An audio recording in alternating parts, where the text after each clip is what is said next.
Welcome everyone to the COPD Foundation's educational event on the treatment guidelines for managing NTM lung disease. I am Christina Hunt, Director of Bronchiectasis and NTM Research and Education, and I will be your host today. We are continuing our NTM lung disease education series with another short video featuring an individual living with NTM lung disease undergoing a consultation at a physician's office. This first-hand account of living with NTM lung disease will help you to understand the effects of NTM lung disease on impacted individuals and how healthcare providers might treat it. It is our hope that after today you will learn more about NTM lung disease and how it is treated. A few weeks ago, we premiered a Facebook event where we followed a patient named Kathy as she received her diagnosis and began her journey with NTM lung disease. If you missed this event, it can be watched by visiting www.bronchiectasisandntm360.org and clicking on the Educational Recordings page. In this video, we begin our scene following up with Kathy 6 weeks after her initial visit to see how her disease management is going and what further advice her physician and expert, Dr. Patrick Flume, may have for her. Let's join them in the clinic for the appointment. Great. So let me just refresh my memory. So when we left last time, we talked about treating the bronchiectasis. We were going to focus on airway clearance, talk about the reflux, nutrition. You were going to keep up with your exercise, and then we were waiting for the cultures to come back. Okay, so how have you been? You know, it's similar to how I was last time. I think the fatigue has gotten a little bit worse. I would say it's on more days than not at this point. And I'm still able to get out for exercise as long as I do it early in the day. Like early in the day is a good time for me to do that kind of thing. Okay. With the airway clearance, doing that, I mean, I do that every day. How often are you doing that? Doing it once, and I was wondering if I could maybe add a second time because I thought that might be helpful. It may. Everyone's a little bit different in terms of how much they benefit from it. I mean, our goal is to clear stuff out. So if someone is not coughing up anything, they might wonder, is it really still working or not? For those who bring up a lot of material, they can do it several times a day. It's just a balance of trying to, that benefit versus the burden of how much effort it is to do it. So doing it twice a day would be fine. And I mean, I still have, like I mentioned at our last meeting, I still have a little bit of trouble getting things up. I feel like it gets loosened, but not necessarily up. So I don't know if, you know, additional saline would help that, or if there are other techniques maybe. Okay, perhaps. How, the stuff that you are getting up, has it changed in color at all? No, it's pretty similar. Some days are clear, some days, you know, are cloudy or greenish. And I have had a couple more, I've coughed up blood a couple of more times. Okay, how much are we talking about? Again, it's about 1 to 2 teaspoons, I would say. Okay. That's scary stuff. Yeah, it's very scary. Okay, Yeah. all right. Yeah. Fevers, sweats, weight loss? Nope. And like I said, I just really don't get fever. The sweats sometimes. Okay. But The other part when we left it, you were going to keep track of how you're doing, write some notes. Any other observations that you've documented or questions that you have? what I have noticed is that there are some, I think, GI issues going on as well, some kind of interaction with the lung. Like if I eat more, then I notice an impact on the lungs, and I don't really understand the dynamic there, but your recommendation of eating smaller meals more often has been helpful. Good, good. Okay. All right. You remember last time we got that sputum sample from you? We sent that for Yes. culture. So I have those results. We didn't grow any new bacteria. I would have let you know had we grown something like staph or Pseudomonas. Okay. But we did grow the MAC again. And remember, that's that NTM, that non-tuberculous mycobacteria we Yeah, talked about last yeah. time. So what that tells me is, remember we talked about wanting to have confidence that that's actually what's in the lungs, not Yes. just up in the mouth. So finding it in more than one culture kind of increases the likelihood that it's coming from in the chest. Mm-hmm. I'm hearing that despite sort of doing rigorous therapies, yes, we could do more perhaps, but it sounds like it hasn't made a dent in the way you're feeling, and there are some signs, a little more fatigue, maybe some blood in the sputum, that suggest there's more something happening in the lungs. Yeah, I mean, I'm not back to my old self yet. Okay. I feel like I'm still in this loop of constant not feeling well. Okay. So you remember we talked about what we define, or how we define NTM lung disease. It comes from the guidelines, having symptoms that are compatible with it, the cough and fatigue, clearly evident of that. Having the x-ray findings, and we had gone over your CT the last visit that showed the bronchiectasis and some nodules. We're not going to repeat that image today, but that's sufficient evidence. The positive cultures, we now have 2, so we're confident it's in the lungs. Mm-hmm. We haven't found another reason to account for it, so it's kind of painting us into that corner that maybe we have to accept that the MAC, that mycobacterium, that non-tuberculous mycobacterium, is in fact the cause of the way you feel, kind of leading me towards recommending more specific therapy to treat the NTM. Yeah, and I have been thinking about that because you mentioned that it's a long treatment. So I guess I need to hear more about what that is and, what some of what I could expect during Okay. that time. If your healthcare provider feels that treatment with medication is needed, a recommendation to start antimicrobial therapy would be made. Guidelines recommend that those with NTM lung disease who are being treated with antimicrobial medication will stay on their medication regimen for 12 months after culture conversion to ensure that NTM has been removed from the lung. This means that sputum cultures should be clear of NTM for 12 months before the medications can be stopped. Let's find out what recommendations Dr. Flume will have for Kathy at this time. All right, so the general strategy that we have for the treatment of NTM lung disease, we get guidance out of our expert guidelines that have been put together to define what we would call best practices. And because of the way that mycobacteria behave, we know that we have to treat them with a combination of antibiotics. A single antibiotic is not sufficient. And because they grow so slowly and they can hide in places, we have to treat for a long period of time. So why do you need more than one antibiotic? Because if we use just one antibiotic, it's very easy for that organism to become resistant to that antibiotic. So we kind of have to come at it from different directions. Okay. And so we target it specifically based upon the mycobacterium that we have from cultures. So we would be targeting your NTM. And the guidelines would suggest that we would treat that with a combination of antibiotics. So we're talking about 3 antibiotics that you would take. I think we could go with a 3 times a week regimen. That would be just inconsistent with the guidelines because of the severity of your disease that we see on the imaging. And we treat with the intent to get rid of the infection. So how do we know that we get rid of the infection? Well, we look for it. Just like we identified it with cultures, we follow the cultures. We tend to get sputum and we look to see, are we still growing the bug?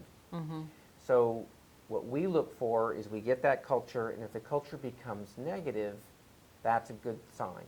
What does that mean, that it's negative? That means that we don't grow it. And remember I told you we let it cook for up to 6 weeks before we decide to toss it, because these bugs can grow pretty slowly. We define what we call culture conversion, going from positive cultures to negative cultures.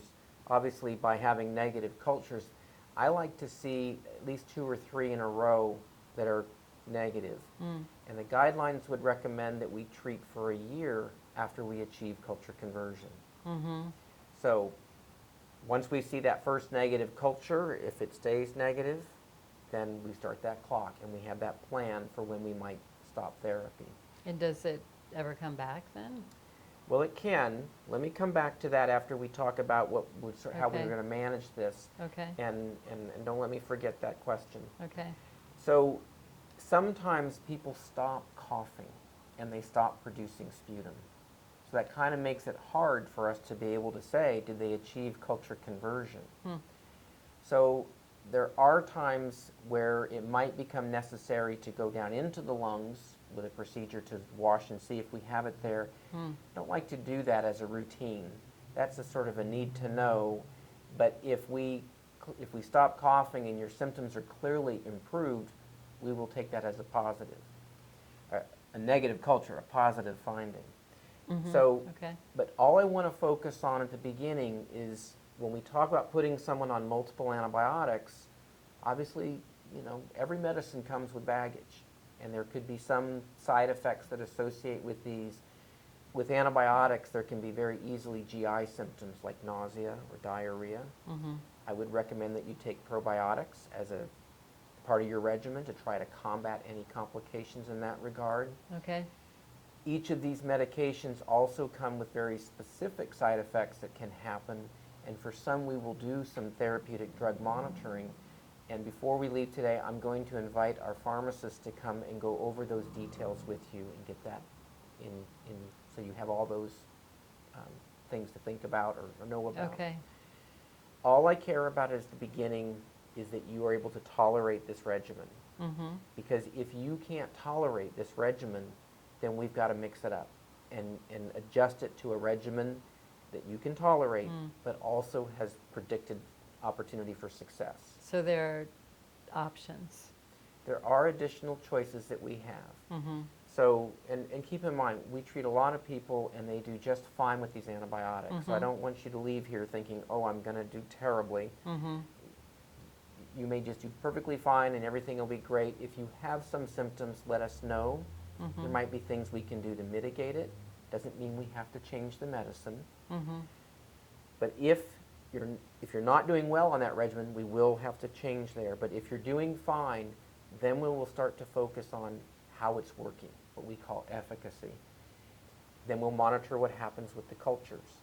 And if everything goes well, you're doing great with it, symptoms are better, culture's converted. Like I said, we would go for a year, and then we would take you off of that therapy. But then we would continue to watch you. And there is a risk that people who have lung disease like you have with bronchiectasis could have another infection. So it doesn't mean it's a relapse. It might be a brand new infection. So that happens in a proportion of cases, but we'll get to that when let's get you through the course of therapy. Then we get you off, then we will talk about how we monitor after that.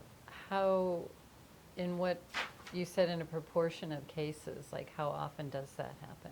So in people who've been successfully treated for an NTM lung disease, whether we got rid of the infection, there's a chance as many as half of them will develop a new infection in the next 2 years after we stop therapy. We haven't yet developed a strategy to how to prophylax against that. It's something we talk about, but we'll talk about, again, continuing with your bronchial hygiene, your airway clearance therapies, and so forth. We've got to get to that point first. And do you think that I have chances of beating those 50-50 odds, or less chances of beating those 50-50 odds? I think you have an excellent opportunity of getting rid of the infection with this initial regimen of therapy.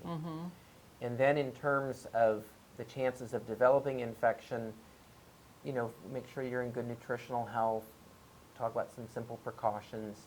We have a reasonable chance. But I just want to make sure you are aware these bugs are out there, and our treatment of your infection hasn't changed the bronchiectasis per se. So Yes. there's a risk, but we would be monitoring for that. Now, some people, despite being on this good regimen, that infection isn't going to go away. So we monitor, and as I said, we're watching your symptoms, we're looking at culture conversion, but if we're not achieving culture conversion, at some point we might have to pivot and make some changes to your regimen. Not because you're not doing well with it, but because it's not having the final goal.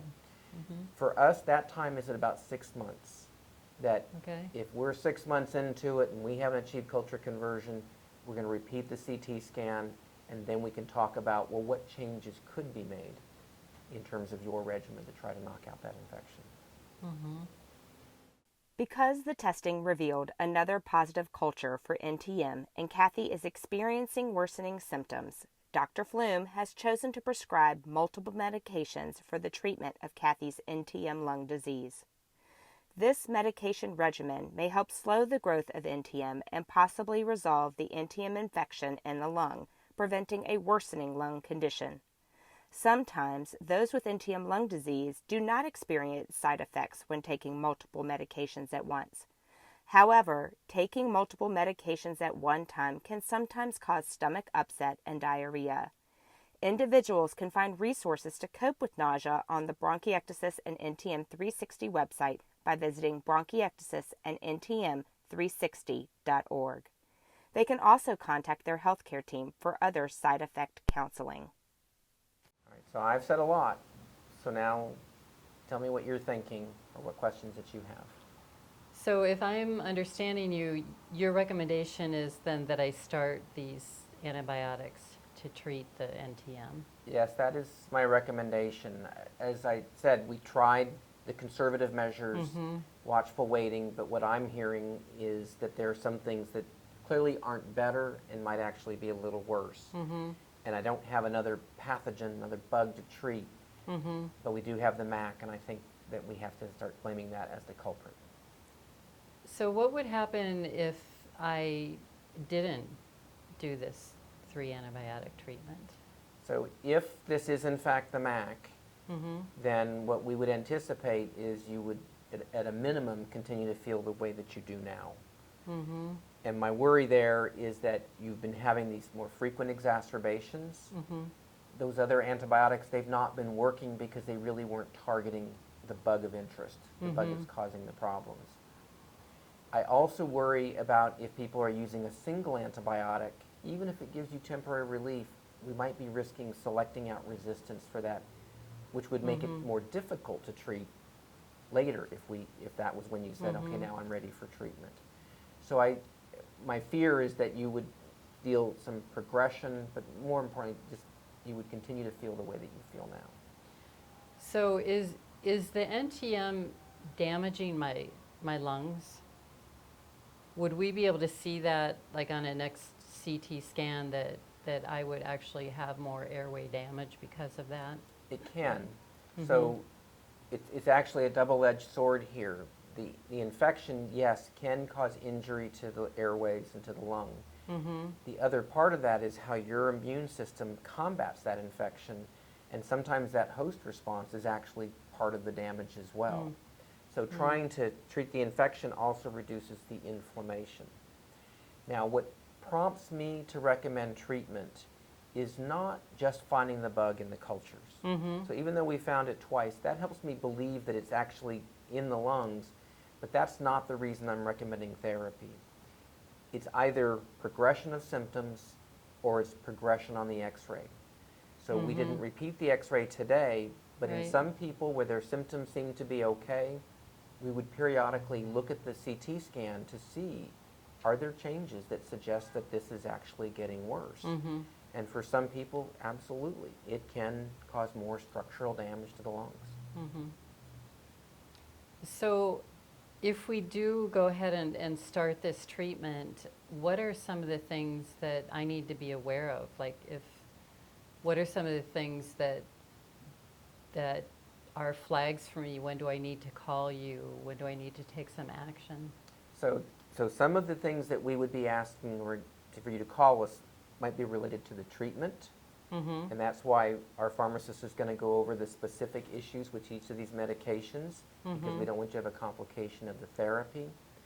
And some things might be because of the lung disease and the infection. So much like you have had experience with already, with the increasing cough and the sputum, coughing up blood, those are things I'd want to know about right away. So before you leave today, we will make sure that you have the numbers to contact. For some issues, reaching out to us through the electronic medical record is the best thing. I need a med refill. You asked me to tell you Okay. how I'm doing in 2 weeks and so forth. But if it's more urgent, that warrants a phone call. Okay. Because if it's a Saturday and you're coughing up blood, I'm not going into the electronic medical record to see if there's any Right, messages. So that right. one is more urgent. You need to call us.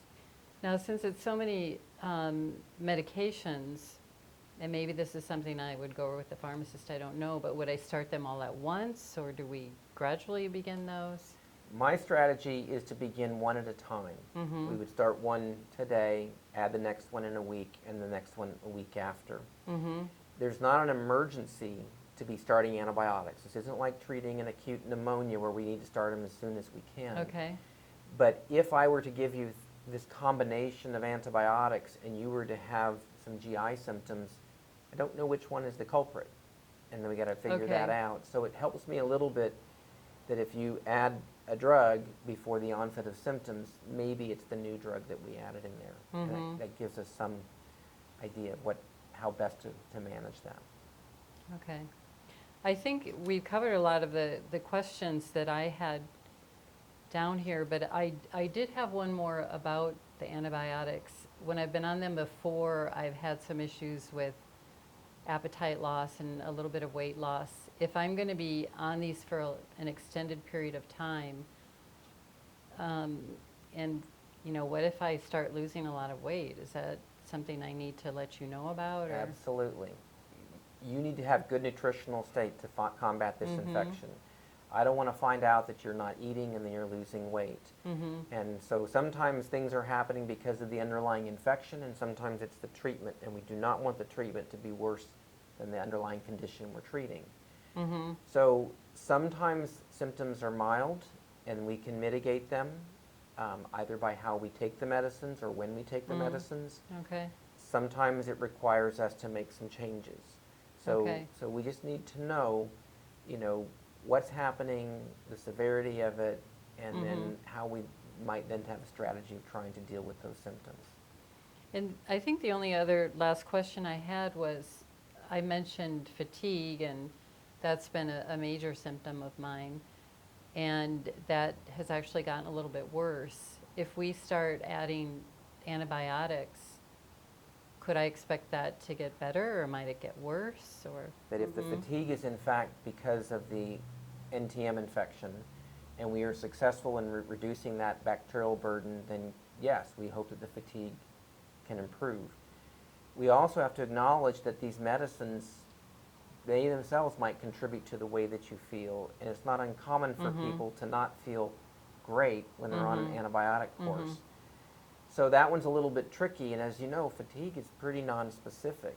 We haven't seen any other thing about you that would tell us why you're fatigued, but that's something that we have to monitor and see.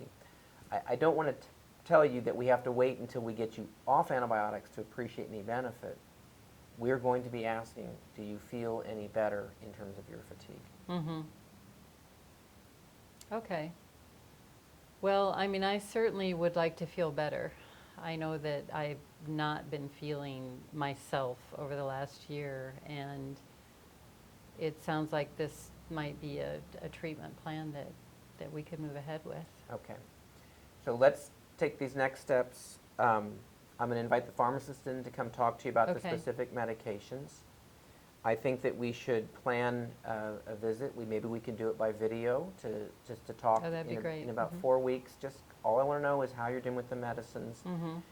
And our plan will be to repeat those cultures if possible, probably at that second month that after you've been on the medications. And so we can plan that to begin to look for the evidence of culture conversion. Okay. Okay? All right. That sounds good. All right. So we have a plan. Yes. And, I'm so grateful for that, because I have been dealing with this for over a year, and I had to really push to get a referral to come to see you. And, I just feel so relieved to know that there's something that has changed in my condition, And now I know what it is, and we have an action plan to do something about it. So thank you very much. Well, you're welcome. We've got a long way to go. Yes. When it comes to having a successful healthcare appointment, good communication is key. People who have NTM lung disease must know how and when to contact their physician or healthcare team. Healthcare teams should provide clear direction for when follow-up appointments are to be scheduled. What are some ways that communication can be improved in a physician's office? Thank you for joining us for this educational event. If you or a loved one wishes to learn more about NTM lung disease, we invite you to visit bronchiectasis and NTM360.org or aboutntm.com.